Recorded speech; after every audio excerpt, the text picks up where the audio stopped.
You're listening to Skeptoid. I'm Brian Dunning from Skeptoid.com. Superhuman Strength During a Crisis. Today we're going to recount heroic tales of superhuman feats of strength, when in the face of disaster, some people are said to have summoned up incredible physical power to lift a car off of an accident victim, move giant rocks, or like Big John of Song, single-handedly hold up a collapsing beam to let the other miners escape. Are such stories true? There are many anecdotes supporting the idea, but we're going to take a fact-based look at whether or not it truly is possible for an adrenaline-charged person to temporarily gain massive strength. In proper terminology, such a temporary boost of physical power would be called hysterical strength. The stories are almost always in the form of one person lifting a car off of another. In one case in Colorado in 1995, a police officer arrived at a single-car accident where a Chevy Chevette ended up on top of a baby girl and sank into the mud. The officer lifted the car and the mother pulled the girl out. In 2009, a man in Kansas lifted a Mercury sedan off of a 6-year-old girl who had been trapped underneath when it backed out on top of her. In 1960, a Florida mom lifted a Chevy Impala so that a neighbor could pull out her son, who had become trapped when he was working on the car and his jack collapsed. There's even the case where the MD-500D helicopter from Magnum PI crashed in 1988, pinning the pilot under shallow water, and his burly friend, nicknamed Tiny, ran over and lifted the 1-ton helicopter enough for the pilot to be pulled out. And of course, the list goes on and on and on.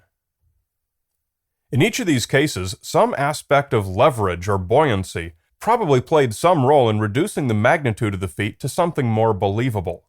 And even lifting many cars by several inches still leaves most of its weight supported by the suspension springs. But our purpose today is not to debunk any of these specific stories. The majority of them are anecdotal, and interestingly, not repeatable. In many cases, the person who summoned the super strength later tried it again only to find that they couldn't do it. Basically, what we have is a respectably large body of anecdotal evidence that suggests that in times of crisis, danger, or fear, some people have the ability to temporarily exercise superhuman strength. The typical explanation centers on adrenaline. Adrenaline, also called epinephrine, figures prominently in what's popularly called the fight-or-flight response. Sudden stress, such as an impending fight or other dangerous situation, triggers the sympathetic nervous system to induce the fight-or-flight response, sometimes called hyperarousal or the acute stress response. It's a way that your body readies itself to deal with physical harm, very much like calling battle stations on a warship. The adrenal gland releases adrenaline into your bloodstream, and as it spreads throughout your body, it does different things to different types of tissue. Your airways relax to maximize breathing capacity, and metabolism increases. Your muscles go into glycolysis, which produces energy-rich molecules fueling them for extraordinary action. While blood flow to the muscles is increased, blood flow to vulnerable extremities is decreased. Dopamine is produced in the brain as a natural painkiller. Peripheral vision turns into tunnel vision to minimize distractions. Reflexes and reaction times improve. Non-critical functions like digestion or sexual function slow or even stop. All of this is physiological fact. But how much does it really do for you? Is it the marginal improvement in ability that it would seem to be, or can it really supersize your strength by a huge factor of 3, 5, or 10? Fortunately, this has been studied. Let's look at one such case, when a Camaro ran over a bicyclist in Arizona in 2006. The superhero was Tom Boyle, who lifted one side of the more than 3,000-pound car so that the wheels were off the ground. What's interesting in this case is that Tom Boyle is a power lifter. He's a huge guy, and he knew exactly how much he could deadlift. 700 pounds. The world record at the time was 1,008 pounds. Neither number would be enough to get two of the Camaro's wheels off the ground.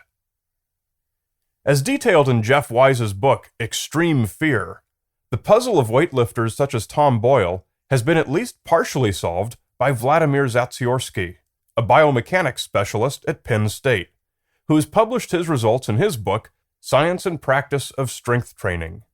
Zatsiorsky gives 3 numbers to describe an athlete's lifting potential. The highest is your absolute strength, which is the theoretical maximum that your muscle fibers, tendons, and bones can take. This number can never be exceeded, and realistically can never quite be reached. The lowest is your maximal strength, which is the maximum you could lift using conscious effort in a gym or other controlled environment. According to Zatsiorsky's research, the maximal strength of most ordinary people is just about 2/3 of their absolute strength. This means that for a person who can lift 200 pounds, 300 pounds is their frame's theoretical maximum. Tissues would fail, preventing that person from lifting anymore, no matter what fight or flight response came into play. However, for trained weightlifters who practice lifting their maximum every day, this number is higher, about 80%. Taking Tom Boyle's 700-pound maximum lift as an example, we calculate that 875 pounds is the maximum that his body could have taken before structural failure. But here's where Zatsiorsky found that things get interesting. Somewhere in between the maximal strength and the absolute strength is a middle ground that appears when the body goes into competitive mode. The fight-or-flight response also appears when faced with the pressure of competing. Some research has even found that simply shouting encouragement toward competitors can even physically improve performance. Zatsiorsky has measured some athletes reaching as high as 92% of their body's absolute strength during the most intense competitions. This explains why world records are often set at the Olympics. There is no venue that places more pressure on athletes. If Tom Boyle had this much pressure on him, and it's more than likely that a young man's imminent death is more stressful than the possibility of winning a contest, he could have deadlifted perhaps 800 pounds. It's still not enough to get 2 of the car's wheels off the ground.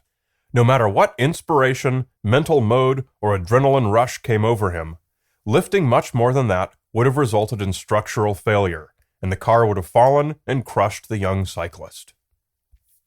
Sadly for the anecdote, we must conclude that the story is not accurate as reported. Perhaps both wheels didn't actually leave the ground, and the suspension was doing some of the work. Perhaps Boyle lifted from the lighter back into the car and not the heavier side.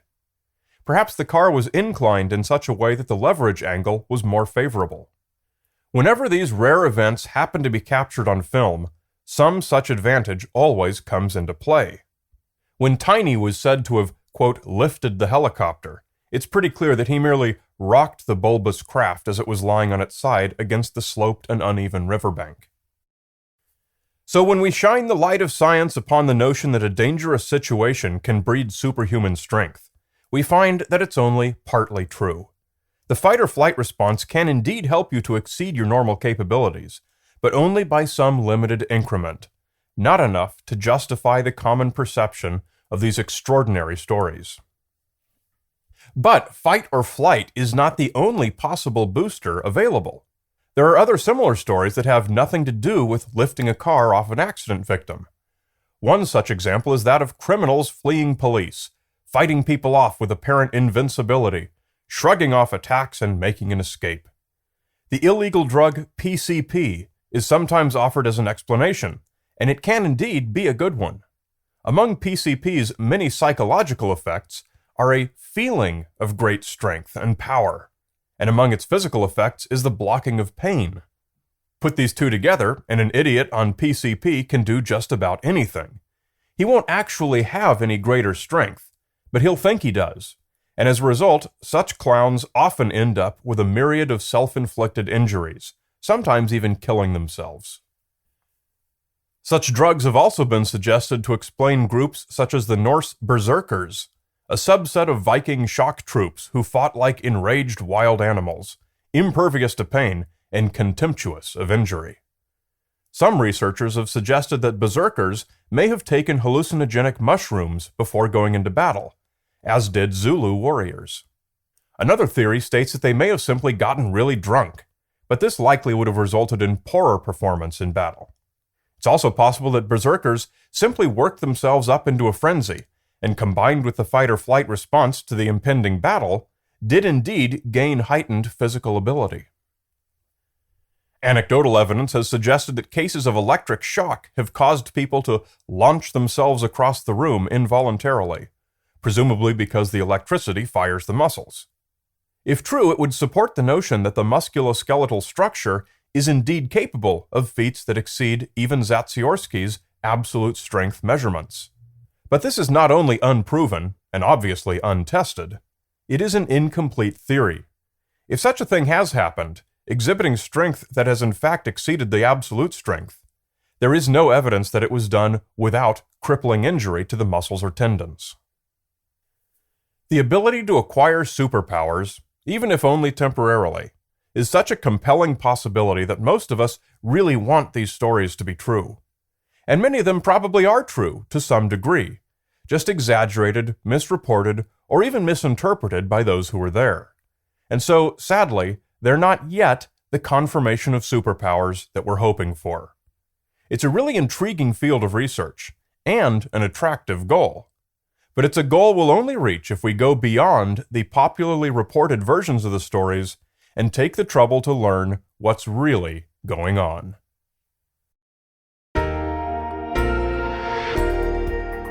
If you like getting Skeptoid each week, please make it a two-way street. You can set it up in 30 seconds and never think of it again. Come to Skeptoid.com and click on Support Skeptoid. You're listening to Skeptoid. I'm Brian Dunning from Skeptoid.com.